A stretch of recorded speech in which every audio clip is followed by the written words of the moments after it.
বিএনপির কোনো চেষ্টায় কোনো কাজ হচ্ছে না, বিএনপি ছাড়াই ঐক্যমত হচ্ছে। আর বিএনপি যেসব জায়গায় আপত্তি করছে, হয় ঐক্যমত হচ্ছে বিএনপি কি ছাড়া, নইলে অমীমাংসিত থাকছে। কিন্তু বিএনপি যেটা চাচ্ছে সেটা হচ্ছে না।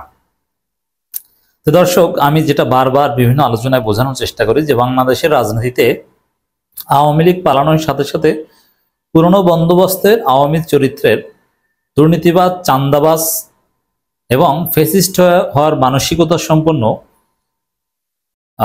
পরিবারতন্ত্রের দল বিএনপির মেয়াদ শেষ।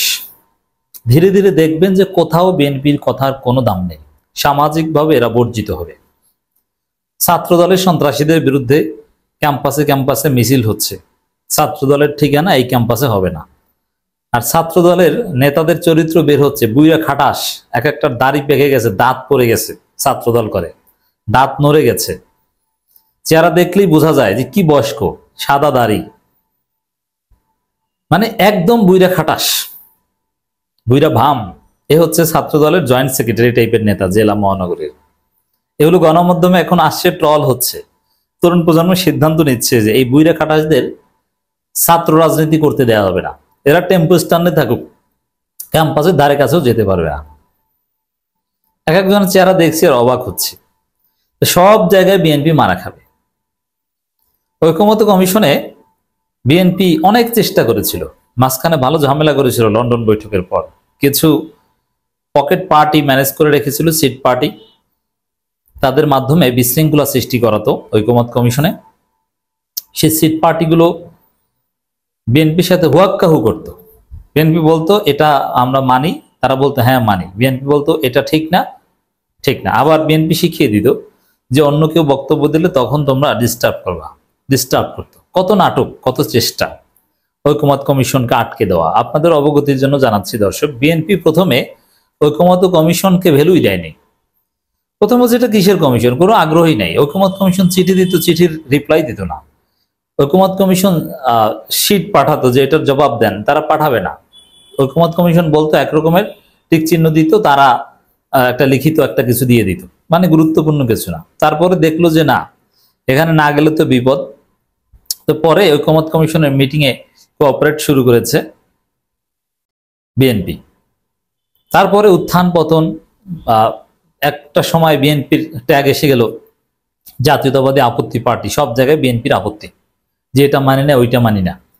তারপরে ধীরে ধীরে অনেক কিছু মানা শুরু করলো। মাঝখানে আবার পরিকল্পিত বিশৃঙ্খলা। তারপরে আবার এখন সুর নরম, বিএনপিকে বাদ দিয়ে ঐকমত্য হতে শুরু করেছে। আপনারা জানেন যে একই ব্যক্তি দলীয় প্রধান এবং সরকার প্রধান বা প্রাইম মিনিস্টার হতে পারবে না, এ বিষয়ে সিদ্ধান্ত হয়ে গিয়েছে। যদিও নোট অফ ডিসেন্টের সুযোগ রয়েছে, কিন্তু ওইটা কার্যকর কিছু না। ওটা করলে নোট অফ ডিসেন্ট দিয়ে যদি শেষ পর্যন্ত বিএনপি অনাপত্তি দিয়ে দেয় বা একদম মানবে না বলে, দিন শেষে বিএনপি গণশত্রুতে পরিণত হবে। এর মানে বিএনপির সামনে করণীয় একটা, হয় একই ব্যক্তি প্রধানমন্ত্রী এবং প্রাইম মিনিস্টার হতে পারবে না, ঐকমত্য কমিশনের এই সর্বসম্মতি সিদ্ধান্ত মেনে নিবে, নইলে বিএনপি জুলাই সনদে সিগনেচার করবে না। আর জুলাই সনদে সিগনেচার না করলে বিএনপি গণশত্রুতে পরিণত হবে, গণপিটুনি খাবে। বিএনপি এতটা কঠিন পরিস্থিতিতে পড়েছে। তো দর্শক, তত্ত্বাবধায়ক সরকার সহ নানান বিষয়ের গঠন পদ্ধতি, নানান বিষয়ে দ্বিমত, বিএনপি রাজি না। দেখেন এখানে মজার বিষয়, আসলে প্রকৃতি বিএনপির বিরুদ্ধে চলে গেছে। মানুষের পতন যখন ঘনিয়ে আসে তখন প্রকৃতি তার সাথে বিরূপ আচরণ করে। তো প্রকৃতি বিএনপির সাথে বিরূপ আচরণ করছে, যেমন নানান সংস্কার প্রস্তাব বা নানান কিছু। জামাত না মানলে বা অন্য দল না মানলে সেটা কিন্তু তা কেউ বলবে না যে জাতীয় বাংলাদেশ ইসলামী আপত্তি পার্টি, এটা কেউ বলবে না। কিন্তু বিএনপি না মানলে বলবে বাংলাদেশ জাতীয়তাবাদী আপত্তি পার্টি। আবার মানলেও বিএনপির জন্য বিপদ আছে অনেক ক্ষেত্রে, না মানলেও বিপদ আছে। কোন সংস্কার মানলে সেটা কার্যকর করা, যেহেতু বিএনপি ক্ষমতা আসবে মোটামুটি বলা যায়, বা বিএনপিও মনে করে, তো ক্ষমতায় এসে যদি ওই সংস্কার ধরে রাখতে না পারে তাহলে জনগণ বিএনপিকে পেটাবে। আবার এমন প্রস্তাব যদি মানা যে ক্ষমতা আসার জন্যই বাধা, তাহলেও বিপদ। আর জামাত এই মুহূর্তে আসলে ক্ষমতায় আসতে চায় না, তারা প্রধান বিরোধী দল হতে চায়, ইটস ট্রু। কিন্তু মাঠে ময়দানে বলতে হবে যে আমরা ক্ষমতায় আসবো, তো এবার প্রধান বিরোধী দল হতে পারা মানে নেক্সট বার নিশ্চিত ক্ষমতায় আসা। এই জায়গাটায় বিএনপি বেকায় দেয় যে জামাত যদি অধিকাংশ জায়গায় দ্বিমত পোষণ করে তাতে জামাতকে ওইভাবে কেউ গালি দিবে না, কিন্তু বিএনপি অধিকাংশ জায়গায় দ্বিমত পোষণ করলে তাদেরকে গালি দিবে। দর্শক, নির্বাচনকালীন তত্ত্বাবধায়ক সরকার গঠনের যে ফর্মুলা ঐক্যমত কমিশন দিয়েছে তাতে রাজি হয়নি বিএনপি ও জামাত ইসলামী। দুটি দলই চায় প্রধানমন্ত্রী, বিরোধী দলীয় নেতা, স্পিকার, ডেপুটি স্পিকার এবং তৃতীয় বৃহত্তম দলের প্রতিনিধি নিয়ে গঠিত 5 সদস্যের কমিটি সর্বসম্মতিক্রমে প্রধান উপদেষ্টা বাছাই করবে। তা সম্ভব না হলে আগের নিয়মে সাবেক প্রধান বিচারপতি হবেন প্রধান উপদেষ্টা। এতে রাজি নয় এনসিপি সহ অধিকাংশ দল। তারা কমিশনের প্রস্তাব মতো সরকার, বিরোধী দল এবং তৃতীয় বৃহত্তম দলের দেওয়া নাম থেকে পছন্দক্রম অনুযায়ী ভোটে প্রধান উপদেষ্টা নির্বাচন চায়। জটিলতা কত প্রকার ও কি কি? অনেক ক্ষেত্রে শুধু বিএনপি বাদে সবাই একটা জিনিস চায়, অনেক ক্ষেত্রে আবার বিএনপি জামাত এক, অন্য সবাই আবার আলাদা। দিন শেষে ধরাটা খায় বিএনপি, প্রকৃতি বিএনপির বিরুদ্ধে যায়। কারণ এখানে চাওয়া না পাওয়া, ব্যর্থতা, পাওয়া না পাওয়ার হিসাবটা বেসিক্যালি আসে বিএনপির ক্ষেত্রে, কারণ ক্ষমতা নিতে যাচ্ছে বিএনপি। এই জন্য এই হিসাবটা বিএনপিকে করতে হয়। সাংবিধানিক প্রতিষ্ঠানগুলোর নিয়োগে প্রধানমন্ত্রী একচ্ছত্র ক্ষমতা কমাতে প্রধানমন্ত্রী, বিরোধী দলীয় নেতা, স্পিকার, বিরোধী দলীয় ডেপুটি স্পিকার, তৃতীয় বৃহত্তম দলের প্রতিনিধি, রাষ্ট্রপতি প্রতিনিধি এবং প্রধান বিচারপতির মনোনীত আপিল বিভাগের একজন বিচারপতি সহ 7 সদস্যের কমিটি গঠনের নতুন প্রস্তাব করেছে কমিশন।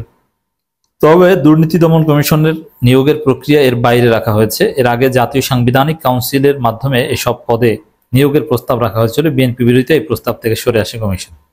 তো যখন ইতিহাস লেখা হবে তখন মানুষ বলবে যে কোনো একটা নিয়োগে যদি কোনো অসততা দেখা যায় বা জনগণের পছন্দ মতো না হয় বা নিরপেক্ষতা নিয়ে প্রশ্ন ওঠে, তখন বলবে যে ওই বিএনপির আপত্তির কারণে সাংবিধানিক কাউন্সিল এনসিসি গঠন সম্ভব হয়নি, আর এ কারণে আজকে এই অবস্থা হয়েছে। অতএব ইতিহাসে বিএনপি ভিলেন হয়ে থাকবে, ধরাটা খাবে বিএনপি। তো তত্ত্বাবধায়ক সরকার নিয়ে এক ধরনের অচল অবস্থার কথাই বিভিন্ন গণমাধ্যমে উঠে এসেছে। সংলাপের পর কমিশন সহসভাপতি আলী রিয়াজ বলেন, তত্ত্বাবধায়ক সরকার গঠন পদ্ধতি নিয়ে অচল অবস্থার সৃষ্টি হয়েছে। জামায়াত, এনসিপি সহ সংলাপে অংশ নেওয়া 3/4 দল জোট একমত হয়েছে প্রধানমন্ত্রী, দলীয় প্রধান একই ব্যক্তি হওয়া উচিত নয়, কিন্তু কিছু দল ভিন্ন মত দিয়েছে, তাদের নোট অফ ডিসেন্ট দেওয়ার সুযোগ দেওয়া হয়েছে। একই সঙ্গে তাদের অবস্থা পুনর্বিবেচনার আহ্বান জানানো হয়েছে। হ্যাঁ, মানে বিএনপি কি আহ্বান। আর তত্ত্বাবধায়ক সরকার বা এগুলোতেও জামাত একটা পয়েন্টে আসবে, কিন্তু বিএনপির পয়েন্টে আসা কঠিন হয়ে যাবে। এজন্য দেখবেন যে বাংলাদেশের রাজনীতিতে পরবর্তীতে যত জটিলতা তৈরি হবে, এর জন্য একচ্ছত্রভাবে গালি খাবে বিএনপি, ধরা খাবে বিএনপি, জনগণ দায়ী করবে বিএনপিকে। তো এক কথা যদি বলি, বিএনপি চতুর্মুখী বিপদে পড়েছে, কোনো কথায় কাজ হচ্ছে না, যেদিকেই তাকায়, অভাগা যেদিকে তাকায় সমুদ্র শুকিয়ে যায়।